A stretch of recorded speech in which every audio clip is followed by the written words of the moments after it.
Dizem que a fé move as montanhas, mas e quando ela enche os bolsos? Hoje eu quero falar com vocês sobre manipulação da fé, quando a religião se torna um negócio. Fique conosco após o sinal da vinheta.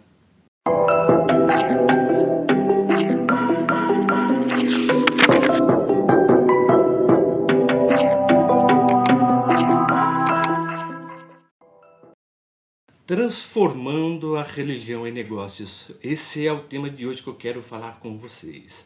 O interessante é que, se olharmos, por exemplo, pela história do cristianismo, né, o cristianismo sempre conquistou o homem, na verdade, pela espécie do medo, pela esfera do medo.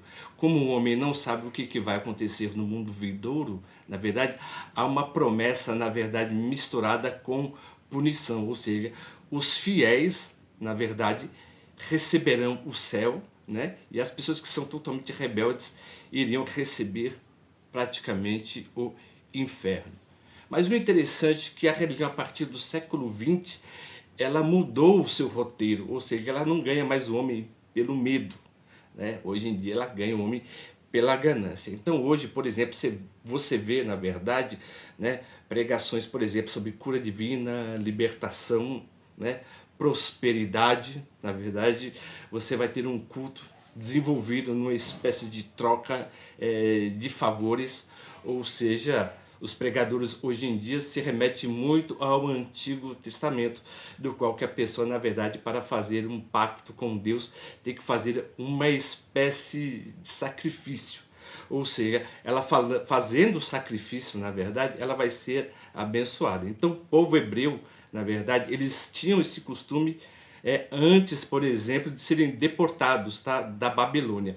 Depois que eles foram deportados da Babilônia, né, ou seja, quando eles passaram pela mão dos babilônicos, depois pela mão dos persas, pelas mãos dos gregos, então a sua teologia reformulou bastante o conceito de espiritualidade, mas também ele mantém, na verdade, por exemplo, alguns aspectos ritualísticos, né? Ou seja, a partir desse princípio do século V a.C., o judaísmo se tornou uma religião muito mais interiorizada. É o que se chama, por exemplo, de era axial, né? Que Karl Jaspers ele trabalha muito bem, porque a partir do século V a.C., a religião ela tomou um outro aspecto que seria muito mais humanístico, na verdade, do que ritualístico, ou seja, as leis que eram gravadas em pedras, em oráculos, por exemplo, elas eram muito mais interiorizadas, ou seja, nesse mesmo período, né, o livro de Jeremias, por exemplo, foi desenvolvido falando que, na verdade, que transformaria o coração das pessoas, na verdade, no tabernáculo da palavra, né? Ou seja, a vontade de Deus não ia ser mais escrito na pedra, né? Conforme os 10 mandamentos, mas só que seria também escrita no coração do ser humano. O interessante também que praticamente na mesma época, por exemplo, o hinduísmo também ele era uma religião, tá? Totalmente ritualística, baseado em castas. Aí vem Siddhartha Gautama e ele começa, na verdade, a fazer uma reconfiguração, ou seja, a verdadeira espiritualidade basta do homem a si mesmo. O interessante é que Buda condenou após a sua morte, já teve o primeiro concílio do qual que aprovou imagens, né? Buda ele era praticamente contra imagens, não no conceito cristão, mas ele apregoava que o ser humano teria que achar a sua própria luz, o seu próprio caminho. Então ele até estabelece, por exemplo, as 4 verdades, o caminho óctuplo.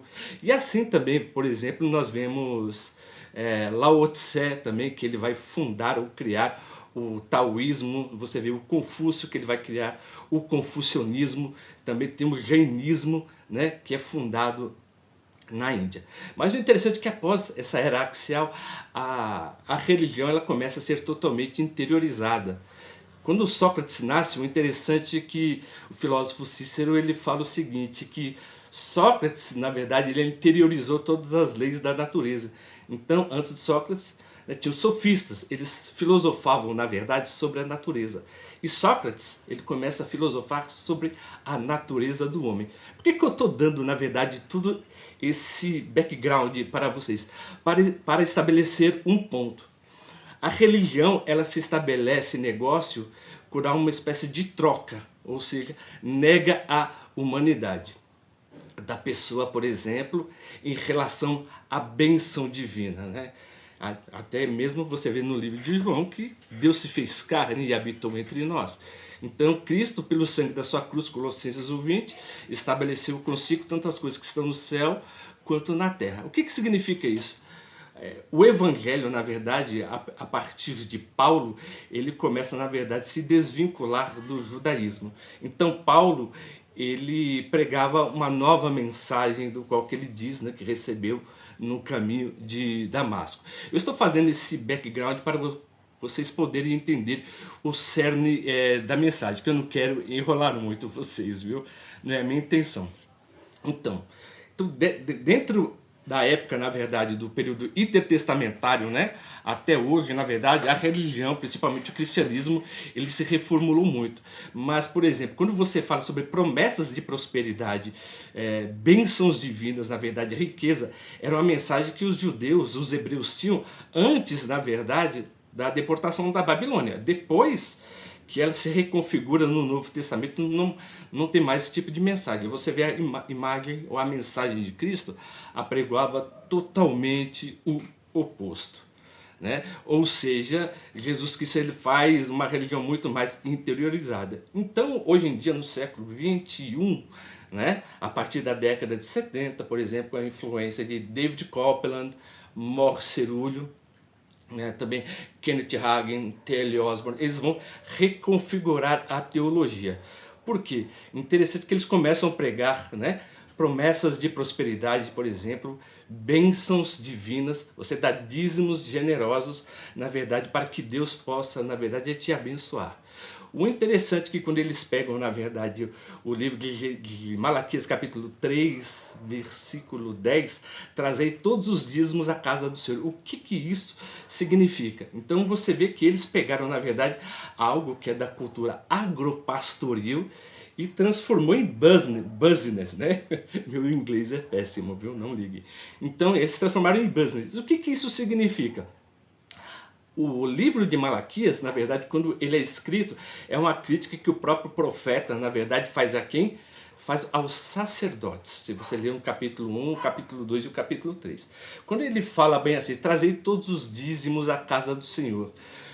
Os dízimos, na verdade, eram as primícias. Era o melhor gado, por exemplo, era a melhor ovelha, era o melhor touro, sabe? Ou seja, o melhor milho. Pegava a primícia, na verdade, e levava no templo. E o que acontecia? Como os sacerdotes estavam totalmente corrompidos, eles davam apenas o quê? A novilha que estava doente, o animal que estava estragado, e eles ofereciam no altar. E o que aconteceu com isso? De acordo com o contexto, né, Hashem, né, eu tenho mania de falar Hashem, não se preocupe, porque Hashem significa o nome, né? Porque os judeus não têm o costume de falar o nome de Deus. Então, o que Hashem ele fazia? Ele começou a enviar, na verdade, pragas. E aquelas pragas não eram demônios, viu? Era o gafanhoto migrador, o cortador, viu? Não tem nada a ver com isso.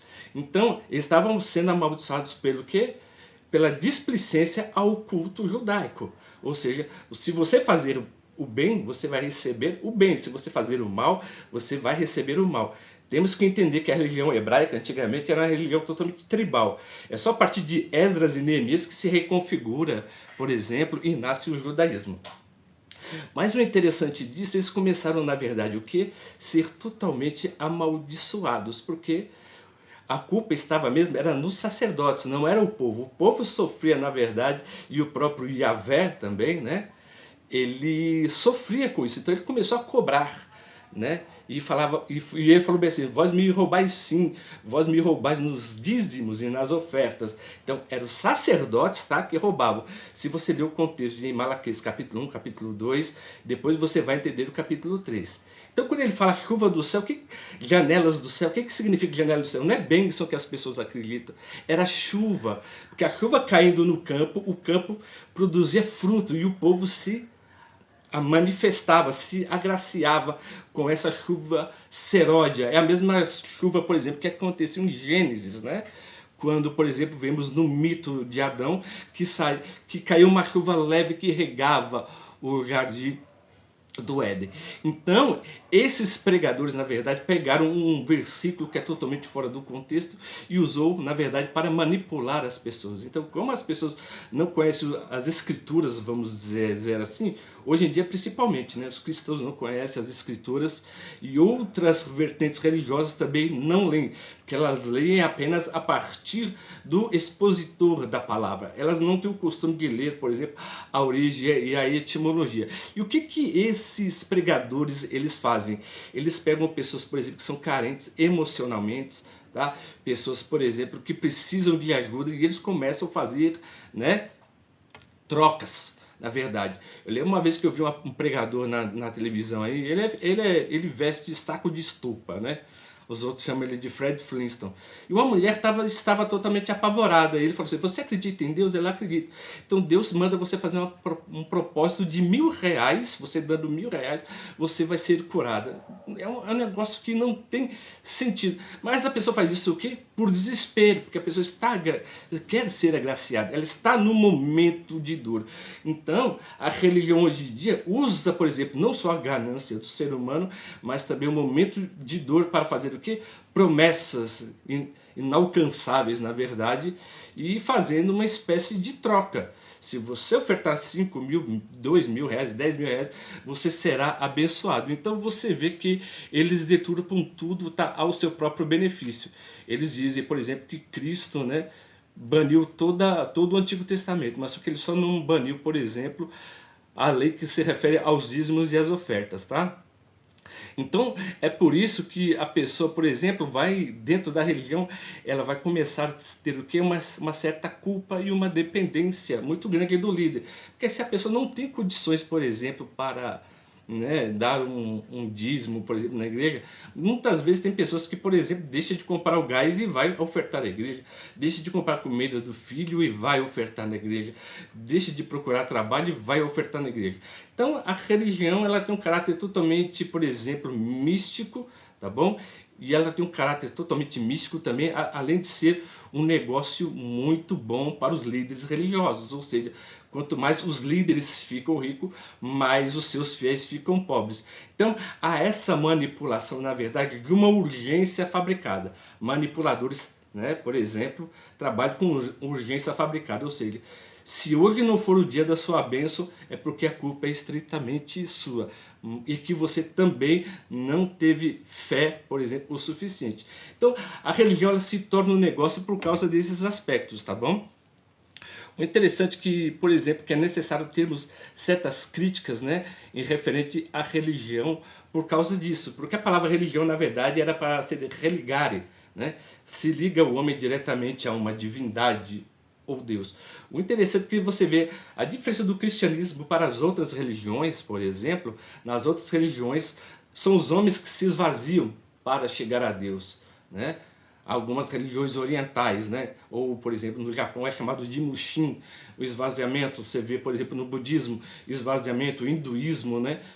O esvaziamento. O cristianismo não. É Deus que desce na terra, você vê no livro de Hebreus, né? E ele segue, por exemplo, vem à terra e ele se torna carne. Então, ou seja, a mensagem era para ser totalmente, como que eu posso dizer assim, encarnada, na verdade. Algo que serve para o dia a dia. Mas você vê que esses manipuladores religiosos, eles usam a fé apenas para suprir carências financeiras e emocionais quando as pessoas estão totalmente debilitadas. Então você vê que uma religião que ela trabalha nesse aspecto, ela é totalmente maléfica, tá? Para o ser humano. Então, se vocês gostaram do tema de hoje, por gentileza, se inscrevam no nosso canal, aperte o botão das notificações, tá? E dê um joinha. Eu vou colocar aqui para vocês, tá bom? O QR Code, ou seja, em vez de vocês se inscreverem, você coloca o seu celular no QR Code, seu celular já vai ler, você já vai entrar também na nossa página, do qual temos diversos vídeos. E eu também, por exemplo, estou entrando no Substack. O Substack é um aplicativo do qual você faz textos, na verdade, escreve artigos, né? e até posta vídeos.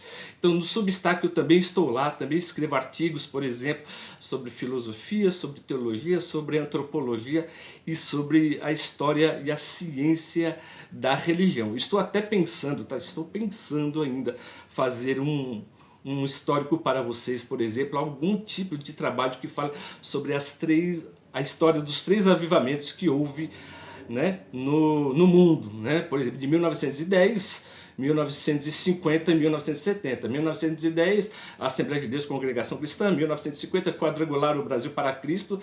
Deus e Amor veio para 1960. Maravilha de Jesus, 1970. Não, Maravilha de Jesus é antes, viu?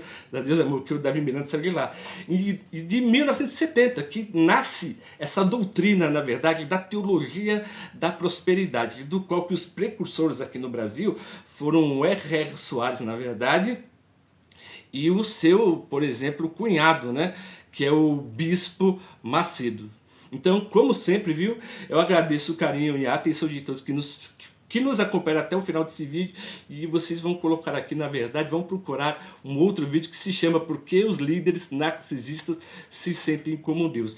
Você vai entender por que esses líderes religiosos agem da maneira como agem.